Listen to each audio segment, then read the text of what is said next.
দেশের বিভিন্ন খাতে তথ্য বিভ্রাটের পেছনে নীতি নির্ধারকদের নেতিবাচক ভূমিকা আছে বলে মন্তব্য করেছেন অর্থ উপদেষ্টা ডক্টর সালেউদ্দিন আহমেদ। সকালে রাজধানীর সিড্রাপ মিলনায়তনে বাংলাদেশের ব্যাংক ও আর্থিক প্রতিষ্ঠানের তথ্যভিত্তিক গবেষণা গ্রন্থের ৬ষ্ঠ সংস্করণের মোড়ক উন্মোচন অনুষ্ঠানে এসব কথা বলেন তিনি। বলেন, মূল্যস্ফীতির সঠিক তথ্য দিচ্ছে অন্তর্বর্তী সরকার, তাই এখন এর হার খুব বেশি মনে হচ্ছে।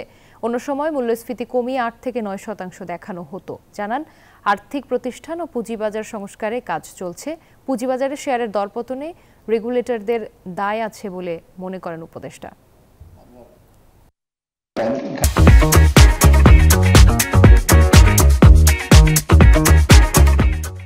আমরা বলছি এখানে আশা করি সামনের দিকে পুঁজিবাজার নিয়েও আপনার চলছে।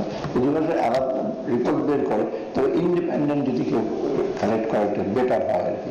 আমি মনে করি ব্যাংকের থেকে যারা ইন্ডিপেন্ডেন্টলি বের করেছে তা আপনার কাজে লাগবে এবং উল্টোতে থাকবে যেটা আমাদের আগের মূল্যায়ন বলেছে যে কিছুটা আছে।